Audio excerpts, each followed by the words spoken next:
Hello friends, ಭಾರತೀಯ ಅಂಚೆ ಇಲಾಖೆಯಿಂದ ಬೃಹತ್ ನೇಮಕಾತಿ ಅಧಿಸೂಚನೆ ಹೊರಬಿದ್ದಿದೆ.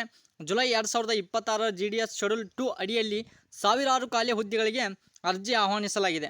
ಯಾವುದೇ ಪರೀಕ್ಷೆ ಇಲ್ಲದೆ 10ನೇ ತರಗತಿಯ ಅಂಕಗಳ ಆಧಾರದ ಮೇಲೆ ನೇರ ಆಯ್ಕೆ ನಡೆಯಲಿದೆ. ಈ ವಿಡಿಯೋದಲ್ಲಿ ವಯೋಮಿತಿ, ಅರ್ಹತೆ, ಸಂಬಳ ಮತ್ತು ಅರ್ಜಿ ಸಲ್ಲಿಸುವ ಸಂಪೂರ್ಣ ವಿವರಗಳನ್ನು ತಿಳಿಸ್ಕೊಡ್ತೀನಿ. ವಿಡಿಯೋನ ಕೊನೆವರೆಗೆ ನೋಡಿ. ಮತ್ತು ಇನ್ನೊಂದು ವಿಷಯ ಏನಪ್ಪ ಅಂತಂದರೆ, ಇನ್ನೂ ಯಾರು ಚಾನಲ್ನ ಸಬ್ಸ್ಕ್ರೈಬ್ ಮಾಡ್ಕೊಂಡಿಲ್ಲ ನೋಡಿ, ಸಬ್ಸ್ಕ್ರೈಬ್ ಮಾಡ್ಕೊಳ್ಳಿ. ಓಕೆ, ಸೊ ಎಲ್ಲ ಡೀಟೇಲ್ಸ್ನ ನೋಡ್ತಾ ಹೋಗೋಣ. ಸೊ ನಿಮಗೆ ಫಸ್ಟು ನೋಟಿಫಿಕೇಷನ್ ಬಂದಿರುವಂಥ 39 ಪೇಜ್ಗಳ ಒಂದು ನೋಟಿಫಿಕೇಷನ್ ನೋಡ್ಕೊಳ್ತಿರ್ಬೋದು. ಸ್ಕ್ರೀನ್ ಮೇಲೆ ತೋರಿಸ್ತಾ ಇದ್ದೀನಿ. ಸೊ ನೋಡಿ, ಲಾಸ್ಟ್ ಎಂಡ್ವರೆಗೂ 39 ಪೇಜ್ವರೆಗೂ ತೋರಿಸ್ತಾ ಇದ್ದೀನಿ. ಓಕೆ, ಸೊ ಇವಾಗ ನಾನು ಇದನ್ನು ಒಂದು ಶಾರ್ಟ್ ನೋಟ್ ಮಾಡಿಕೊಂಡು ನಿಮಗೆ ತಿಳಿಸ್ಕೊಡ್ತೀನಿ. ಸೊ ಮುಖ್ಯ ಮಾಹಿತಿ ಸಂಗ್ರಹ ಅಂತಂದರೆ, ಅಧಿಸೂಚನೆ ಸಂಖ್ಯೆ ನೋಡೋದಾದರೆ 17/12/2026 GDS ಅಂತಂದರೆ ದಿನಾಂಕ 20/8/2020 ಏನು ಮಾಡಿದಾರೆ, ನೋಟಿಫಿಕೇಷನ್ನ ಔಟ್ ಮಾಡಿದಾರೆ ನಿನ್ನೆ. ಸೊ ಇಲಾಖೆ ಸಾರಿಗೆ ಮತ್ತು ಸಂವಹನ ಸಚಿವಾಲಯ, ಅಂಚೆ ಇಲಾಖೆ ಅಂತ ಬರ್ತದೆ, ಡಿಪಾರ್ಟ್ಮೆಂಟ್ ಆಫ್ ಪೋಸ್ಟ್ ಅಂತ ಹೇಳಿ. ಸೊ ಹುದ್ದೆಗಳ ಹೆಸರು ನೋಡೋದಾದರೆ ಗ್ರಾಮೀಣ ಡಾಕ್ ಸೇವಕ್ ಮತ್ತು ABPM ಮತ್ತು ನೆಕ್ಸ್ಟು BPM. ಓಕೆ, ಅರ್ಜಿ ಸಲ್ಲಿಸುವ ಜಾಲತಾಣ ನೋಡೋದಾದರೆ ಇಂಡಿಯನ್ ಪೋಸ್ಟ್ .gov.in. ಸೊ ಈಗೇನಿದು ಬೇಡ. ಸೊ ನೆಕ್ಸ್ಟ್ ನಮಗೆ ಬೇಕಾಗಿರೋದ ಪ್ರಮುಖ ಒಂದು ಮಾಹಿತಿ ಏನಪ್ಪ ಅಂತಂದ್ರೆ, ಪ್ರಮುಖ ದಿನಾಂಕಗಳು. ಸೊ ಆನ್ಲೈನ್ ನೋಂದಣಿ ಅಂತಂದರೆ ಒನ್ ಟೈಮ್ ರಿಜಿಸ್ಟ್ರೇಷನ್ ಅಂತ ಬರ್ತದೆ. ಸೊ ಅದು ಯಾವಾಗ ಸ್ಟಾರ್ಟ್ ಆಗ್ತೈತಪ್ಪ ಅಂತಂದ್ರೆ 31/8/2026 19/9/2026 ಸಂಜೆ 5ರವರೆಗೆ ಇರ್ತೈತಿ. ಸೊ ಅರ್ಜಿ ಸಲ್ಲಿಕೆ ಮತ್ತು ಶುಲ್ಕ ಪಾವತಿ ನೋಡೋದಾದ್ರೆ 2/9/2026 21/9/2026 ಇರ್ತೈತಿ ಅರ್ಜಿ ಸಲ್ಲಿಕೆ ಮತ್ತು ಶುಲ್ಕ ಪಾವತಿ. ಓಕೆ, ಅರ್ಜಿ ತಿದ್ದುಪಡಿ ವಿಂಡೋ ಅಂತಂದರೆ ನಿಮ್ದು ಏನಾದರೂ ಕರೆಕ್ಷನ್ ಇತ್ತಪ್ಪ ಅಂತಂದರೆ, ಸೊ ಆ ಕರೆಕ್ಷನ್ನ ಯಾವ ಡೇಟಿಗೆ ಕೊಡ್ತಾರಪ್ಪ ಅಂತಂದರೆ 23/9/2026 24/9/2026 ಕೊಡ್ತಾರೆ. ಸೊ ನೆಕ್ಸ್ಟ್ ಒಂದು ನಿಮಿಷ. ಹುದ್ದೆಗಳ ವಿವರ ಮತ್ತು ಕೆಲಸದ ಸ್ವರೂಪ ನೋಡೋದಾದ್ರೆ, GDS ಹುದ್ದೆಗಳು ಕೇಂದ್ರ ಸರ್ಕಾರದ ಕಾಯಂ ಹುದ್ದೆಗಳಲ್ಲ. ಇವು ನಾಗರಿಕ ಹುದ್ದೆಗಳಾಗ್ಯಾವ. ದಿನಕ್ಕೆ 4ರಿಂದ 5 ಗಂಟೆಗಳ ಕೆಲಸ ಮಾಡಬೇಕು. Next branch post master BPM ಅಂತ ಬರ್ತೈತಿ. ಅಂಚೆ ಕಚೇರಿ BO ಮತ್ತು ಇಂಡಿಯಾ ಪೋಸ್ಟ್ ಪೇಮೆಂಟ್ಸ್ ಬ್ಯಾಂಕ್ ಅಂತಂದ್ರೆ IPPB ಅಂತ ಬರ್ತದೆ, ವಹಿವಾಟುಗಳನ್ನು ನಿರ್ವಹಣೆ ಮಾಡಬೇಕಾಗ್ತೈತಿ. ನೆಕ್ಸ್ಟ್ ಅಂಚೆ ಇಲಾಖೆ ಸೇವೆಗಳನ್ನು ಮತ್ತು ಉತ್ಪನ್ನಗಳನ್ನು ಪ್ರಚಾರ ಮಾಡುವುದು. ನೆಕ್ಸ್ಟ್ ಆಯ್ಕೆಯಾದ ಅಭ್ಯರ್ಥಿಯು ಅಂಚೆ ಕಚೇರಿ ನಡೆಸಲು ಸ್ವಂತ ವೆಚ್ಚದಲ್ಲಿ ಸ್ಥಳ ಕೊಠಡಿ ವ್ಯವಸ್ಥೆ ಮಾಡಬೇಕು ಹಾಗೂ ಅದೇ ಗ್ರಾಮದಲ್ಲಿ ವಾಸಿಸಬೇಕು. ಬ್ರಾಂಚ್ ಮಾಸ್ಟರ್ BPMದು ಇದು. Next assistant branch post master ಅಂತ ಬರ್ತದೆ, ABPM. ಸ್ಟ್ಯಾಂಪ್ಸ್, ಸ್ಟೇಷನರಿ ಮಾರಾಟ, ಮನೆ ಮನೆಗೆ ಅಂಚೆ ವಿತರಣೆ. IPPB ವಹಿವಾಟುಗಳು ಮತ್ತು BPMಗೆ ಸಹಾಯ ಮಾಡುವುದು ಅಂತಂದರೆ BPMಗೆ ಅವ್ರಿಗಿಂತ ಹೆಚ್ಚಿನ ABPMಗಿಂತ ಹೆಚ್ಚಿನ ಒಂದು ಹುದ್ದೆಯಲ್ಲಿರ್ತಾರೆ ಅವರು, ಅದಕ್ಕೆ ಅವ್ರಿಗೆ ಸಹಾಯ ಮಾಡಬೇಕಾಗ್ತೈತಿ. ಅಂಚೆ ಕಚೇರಿಯ ವಿತರಣಾ ವ್ಯಾಪ್ತಿಯೊಳಗೆ ವಾಸಿಸಬೇಕು. ನೆಕ್ಸ್ಟು ಡಾಕ್ ಸೇವಕ, ಅಂಚೆ ಕಚೇರಿ ಸ್ಟಾರ್ಟಿಂಗ್ ಆಫೀಸ್ ಅಥವಾ ಡೆಲಿವರಿ ಸೆಂಟರ್ಗಳಲ್ಲಿ ಕೆಲಸ ಮಾಡಬೇಕು.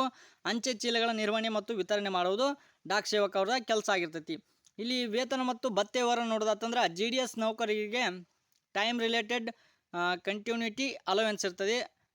ಯಾವ ರೀತಿಪ್ಪ ಅಂತಂದ್ರೆ BPM ಅವ್ರಿಗೆ 12,000ರಿಂದ 29,380 ರೂಪಾಯಿವರೆಗೂ ಇರ್ತೈತಿ. ನೆಕ್ಸ್ಟ್ ABPM ಅಥವಾ ಡಾಕ್ ಸೇವಕ್ ಅಂತೇಳಿ ಬರ್ತಾರಲ್ಲ, ಅವ್ರಿಗೆ 10,000ದಿಂದ 24,470 ರೂಪಾಯಿವರೆಗೂ ವೇತನ ಸಿಗ್ತೈತಿ. ಇದರ ಜೊತೆಗೆ ವಾರ್ಷಿಕ 3% ಹೆಚ್ಚಳ ಅಂತಂದರೆ ತುಟ್ಟಿ ಭತ್ಯೆ ಅಂತ ಬರ್ತದೆ, DA, ಗ್ರ್ಯಾಚ್ಯುಯಿಟಿ ಮತ್ತು ಸೇವಾ ಡಿಸ್ಚಾರ್ಜ್ ಬೆನಿಫಿಟ್ ಸ್ಕೀಮ್ ಸೌಲಭ್ಯಗಳು ಸಿಗಲಾತವ. ಅರ್ಹತಾ ಮಾನದಂಡಗಳನ್ನು ನೋಡೋದಾತಂದ್ರೆ, ಎಲಿಜಿಬಿಲಿಟಿ ಕ್ರೈಟೀರಿಯಾ ನೋಡೋದಾತಂದ್ರೆ ಕನಿಷ್ಠ ವಯಸ್ಸು 18 ವರ್ಷ ಆಗಿರಬೇಕು, ಗರಿಷ್ಠ ವಯಸ್ಸು 40 ವರ್ಷಗಳಾಗಿರಬೇಕು. ವಯೋಮಿತಿ ಸಡಿಲಿಕೆ ನೋಡೋದಾತಂದ್ರೆ SC ST ಅಭ್ಯರ್ಥಿಗಳಿಗೆ 5 ವರ್ಷಗಳು, OBC ಅಭ್ಯರ್ಥಿಗಳಿಗೆ 3 ವರ್ಷಗಳು, EWS ಅಭ್ಯರ್ಥಿಗಳಿಗೆ ಯಾವುದೇ ಸಡಿಲಿಕೆ ಇಲ್ಲ ಇಲ್ಲಿ. ನೆಕ್ಸ್ಟು PWBD ಅಂತ ಬರ್ತದೆ, ವಿಕಲಚೇತನ ಅಭ್ಯರ್ಥಿಗಳಿಗೆ 10ರಿಂದ 15 ವರ್ಷಗಳ ಒಂದು ಏಜ್ ರಿಲ್ಯಾಕ್ಸೇಷನನ್ನು ಕೊಡ್ತಾರೆ. ಶೈಕ್ಷಣಿಕ ಅರ್ಹತೆ ನೋಡೋದಾದ್ರೆ 10ನೇ ತರಗತಿಯಲ್ಲಿ ಪಾಸ್ ಆಗಿರಬೇಕು. ನೆಕ್ಸ್ಟ್ ಇನ್ನೊಂದು ಕೊಟ್ಟಿದ್ದಾರೆ, ಗಣಿತ ಮತ್ತು ಇಂಗ್ಲೀಷ್ ವಿಷಯಗಳಲ್ಲಿ ತಿರುಗಡೆ ಆಗಿರ್ಬೇಕಂತೇಳಿ. ಸೊ ಇದೆ ಅಲ್ಲ, ತಿರುಗಡೆ ಆದಾಗ 10th ಪಾಸ್ ಆಗಿರ್ತೀವಿ ರೀ, ಇಟ್ಸ್ ಓಕೆ. ಸೊ ನೆಕ್ಸ್ಟ್ ಸ್ಥಳೀಯ ಭಾಷಾ ಜ್ಞಾನ, ಅಭ್ಯರ್ಥಿಯು ಕನಿಷ್ಠ 10ನೇ ತರಗತಿಯವರಿಗೆ ಸ್ಥಳೀಯ ಭಾಷೆಯನ್ನು ಅಂತಂದ್ರೆ ಕರ್ನಾಟಕದ ಅಭ್ಯರ್ಥಿಗಳಿಗೆ ಕನ್ನಡ ಅಭ್ಯಾಸ ಮಾಡಿರಬೇಕು. ಇತರ ಅರ್ಹತೆಗಳನ್ನು ನೋಡೋದಾತಂದ್ರೆ ಕಂಪ್ಯೂಟರ್ ಜ್ಞಾನ, ಸೈಕಲ್ ತುಳಿಯುವ ಜ್ಞಾನ, ಜೀವನೋಪಾಯಕ್ಕೆ ಇತರ ಆದಾಯದ ಮೂಲ ಇರಬೇಕು. ಆಯಿತಾ. ನೆಕ್ಸ್ಟ್ ಅರ್ಜಿ ಶುಲ್ಕನ ನೋಡೋದು ಇದನ್ನೆಲ್ಲ ಏನು ಚೆಕ್ ಮಾಡಂಗಿಲ್ಲ, ಬಟ್ ಹೇಳಾಕತ್ತಾನ ಅದು ನೋಟಿಫಿಕೇಶನ್ದಾಗ ಐತಿ. ಸೊ ಅದಕ್ಕೆ ಹೇಳಾಕತ್ತಾನೆ. ಅರ್ಜಿ ಶುಲ್ಕವನ್ನು ನೋಡೋದಾತಂದ್ರೆ ಅಪ್ಲಿಕೇಶನ್ ಫೀ ಬಂದುಬಿಟ್ಟು ₹100 ಐತಿ. ಶುಲ್ಕ ವಿನಾಯಿತಿ ಮಹಿಳಾ ಅಭ್ಯರ್ಥಿಗಳು, SC ST ಅಭ್ಯರ್ಥಿಗಳು, PWBD ಅಂತಂದರೆ ವಿಕಲಚೇತನರು ಮತ್ತು ತೃತೀಯ ಲಿಂಗಿ ಅಭ್ಯರ್ಥಿಗಳಿಗೆ ಶುಲ್ಕವಿಲ್ಲ, ವಿನಾಯಿತಿ ಐತಿ. ನೆಕ್ಸ್ಟ್ ಆಯ್ಕೆ ಪ್ರಕ್ರಿಯೆ ನೋಡೋದಂದ್ರೆ ಪರೀಕ್ಷೆ ಇರುವುದಿಲ್ಲ. ಮೆರಿಟ್ ಲಿಸ್ಟ್ ಮೇಲೆ ಏನು ಮಾಡ್ತಾರೆ, ಸೆಲೆಕ್ಷನ್ನ ಮಾಡ್ಕೋತಾರೆ. ಗ್ರೇಡ್ ಅಂಕಗಳನ್ನು ಪರಿವರ್ತನೆ ಮಾಡಿ ಗ್ರೇಡ್ ಪಡೆದ ಅಭ್ಯರ್ಥಿಗಳಿಗೆ ಗ್ರೇಡ್ ಪಾಯಿಂಟ್ಗೆ 9.5ರಿಂದ ಗುಣಿಸಿ ಅಂಕಗಳನ್ನು ಲೆಕ್ಕ ಹಾಕಲಾಗ್ತೈತಿ. ದಾಖಲೆಗಳ ಪರಿಶೀಲನೆ ಮಾಡೋದು ಅಂತಂದ್ರೆ ಡಾಕ್ಯುಮೆಂಟ್ಸ್ ವೆರಿಫಿಕೇಷನ್. ಆಯ್ಕೆಯಾದ ಅಭ್ಯರ್ಥಿಗಳನ್ನು 15 ದಿನಗಳ ಒಳಗೆ ಮೂಲ ದಾಖಲೆಗಳ ಪರಿಶೀಲನೆಗೆ ಕರೆಯಲಾಗ್ತೈತಿ. ಅರ್ಜಿ ಸಲ್ಲಿಸೋದು ಹೆಂಗಂತಪ್ಪ ಅಂತಂದ್ರೆ 1ನೇ ತಾರೀಕು ಅಥವಾ 31ನೇ ತಾರೀಕು indian.post.gov.in ಹೋಗಿ ಹೋಗಬೇಕು, ಭೇಟಿ ಕೊಡಬೇಕು. ನೆಕ್ಸ್ಟ್ 1 ಟೈಮ್ ರಿಜಿಸ್ಟ್ರೇಷನ್ OTR ನಿಮ್ಮ ಮೊಬೈಲ್ ಸಂಖ್ಯೆ ಮತ್ತು ಇಮೇಲ್ ID ಬಳಸಿ ನೋಂದಣಿ ಮಾಡ್ಕೊಳ್ಬೇಕು. ನೆಕ್ಸ್ಟ್ ಆನ್ಲೈನ್ ಅರ್ಜಿ ಸಲ್ಲಿಕೆ ನಿಮ್ಮ ವೈಯಕ್ತಿಕ ವಿವರಗಳು ಅಂತಂದರೆ ನಿಮ್ಮ ಹೆಸರು, ನಿಮ್ಮ ತಂದೆ ಹೆಸರು, ತಾಯಿ ಹೆಸರು ಇದನ್ನೆಲ್ಲ ಹಾಕ್ಕೊಳ್ಬೇಕು. ನೆಕ್ಸ್ಟ್ 10ನೇ ತರಗತಿ ಅಂಕಗಳು ಮತ್ತು ವಿಭಾಗೀಯ ಆದ್ಯತೆಗಳನ್ನು ಅಂತಂದ್ರೆ ಡಿವಿಷನ್ ಪ್ರಿಪ್ರೇಷನ್ ಮಾಡಬೇಕಾಗಿರ್ತೈತಿ. ಸೊ ನೀವು ಯಾವ ಡಿಸ್ಟಿಕ್ಕಿಗೆ ಹಾಕ್ತಿದ್ದೀರಾ ಅಂಥೇಳಿ ಆಯ್ಕೆ ಮಾಡಿ ನೆಕ್ಸ್ಟ್ ಫೋಟೋ ಮತ್ತು ಸಹಿಯನ್ನು ಅಪ್ಲೋಡ್ ಮಾಡಬೇಕು. ಫೋಟೋ JPG ಈಗ ರೆಡಿ ಮಾಡಿ ಇಟ್ಕೋರಿ, ಅದಕ್ಕೆ ಇದನ್ನೆಲ್ಲ ಹೇಳಕತ್ತಾನ. ಸೊ JPG ಮತ್ತು JPEG ಫಾರ್ಮೆಟ್ನಲ್ಲಿ 30 KB-ನಿಂದ 100 KB ಒಳಗೆ ಇರಬೇಕು. ಫೋಟೋ ಸಹಿ ಹಂಗಿರ್ಬೇಕಪ್ಪ ಅಂತಂದ್ರೆ 20 KB-ನಿಂದ 100 KB ಒಳಗೆ ಇರಬೇಕು. ಹಂತ 5 ಏನು ಬರ್ತದೆ, ಶುಲ್ಕ ಪಾವತಿ ಮತ್ತು ಸಬ್ಮಿಟ್. ಶುಲ್ಕ ಪಾವತಿಸಬೇಕು. ಅರ್ಜಿಯ ಪ್ರಿಂಟೌಟ್ ತೆಗೆದುಕೊಳ್ಳ್ರಿ ಎಲ್ಲರೂ. ಸೊ ಆಮೇಲೆ ಸಬ್ಮಿಟ್ ಮಾಡಿರಪ್ಪ ಅಂತಂದ್ರೆ ನಿಮ್ಮ ಅಪ್ಲಿಕೇಶನ್ನ ಆಗಿರ್ತೈತಿ. ಓಕೆ, ಇವತ್ತಿನ ವಿಡಿಯೋ ನಿಮ್ಗೆ ಏನಾದರೂ ಇಷ್ಟ ಆಗಿತ್ತಂದ್ರೆ ದಯವಿಟ್ಟು ಒಂದು ಲೈಕ್ ಮಾಡಿರಿ. ಆಮೇಲೆ ಸೊ ಇದ್ರದ್ದು ಸೆಪ್ಟೆಂಬರ್ ಅಥವಾ ಅಕ್ಟೋಬರ್ ಒಳಗೆ ಏನು ಮಾಡ್ತಾರೆ, ಸೊ ಇದ್ರದ್ದು ಕಟ್ ಆಫ್ ಲಿಸ್ಟ್ನ ತೆಗಿತಾರೆ. ಸೆಪ್ಟೆಂಬರ್ ಅಥವಾ ಅಕ್ಟೋಬರ್ ಯಾವ ತಿಂಗಳಪ್ಪ ಅಂದ್ರೆ ಸೆಪ್ಟೆಂಬರ್ ಅಥವಾ ಅಕ್ಟೋಬರಲ್ಲಿ 1ನೇ ವಾರದಲ್ಲಿ, ಸೆಪ್ಟೆಂಬರ್ ಕೊನೆ ವಾರದಲ್ಲಿ ಅಥವಾ ಅಕ್ಟೋಬರ್ 1ನೇ ವಾರದಲ್ಲಿ ಕೊನೆ ವಾರದಲ್ಲಿ ಮಾಡ್ತಾರೆ.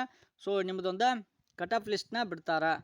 ಫಸ್ಟ್ ಕಟ್ ಆಫ್ ಲಿಸ್ಟ್ ಆಗಿರ್ತೈತಿ, ಫಸ್ಟ್ ಕಟ್ ಆಫ್ ಲಿಸ್ಟ್. ಆಮೇಲೆ ಸೆಕೆಂಡ್ ಮತ್ತೊಂದು 15 ದಿನ ಬಿಟ್ಟು ಬಿಡ್ತಾರೆ ಅಥವಾ ಒಂದು ವಾರ ಒಳಗೆ ಬಿಡ್ತಾರೆ.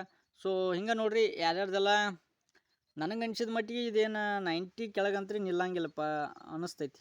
ಅಂತಂದ್ರೆ ಈಗ ಆಲ್ರೆಡಿ ನೋಡಾಕತ್ತಿದ್ರೆ ಒಂದು ಪೊಸಿಷನ್ ನೋಡೋದಾದ್ರೆ, ಒಂದು ಸಿಚುವೇಶನ್ ನೋಡೋದಾತಂದ್ರೆ 90 ಒಳಗಂತ್ರಿ ನಿಲ್ಲಂಗಿಲ್ಲ.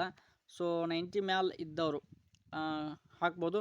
ಮತ್ತು SC ST ಮತ್ತು PWBD ಅಂತ ಬರ್ತಾರಲ್ಲ, ಅಂತಂದ್ರೆ ವಿಕಲಚೇತನರಿಗೆ ಸ್ವಲ್ಪ ಕಡಿಮೆ ನೀಡಲ್ಬೋದು. ಅಂತಂದ್ರೆ 85+ ಅಂದ್ರೆ ಇದು ಒಂದು ಡೌಟ, ಬಟ್ 85+ ಇದ್ದರೆ ಒಂದು ಸ್ವಲ್ಪ ಏನೋ ಚಾನ್ಸ್ ಸಿಗ್ಬೋದು ಅಂತ ಹೇಳಕತ್ತಾನ. ಸೊ ಓಕೆ, ಇವತ್ತಿನ ವಿಡಿಯೋನ ಇಲ್ಲಿಗೆ ಮುಗಿಸ್ತಾ ಇದ್ದೀನಿ. ಮತ್ತೆ ಮುಂದಿನ ವಿಡಿಯೋದೊಂದಿಗೆ ಭೇಟಿ ಆಗೋಣ. ಎಲ್ಲರಿಗೂ ಶುಭ ದಿನ. ಧನ್ಯವಾದಗಳು.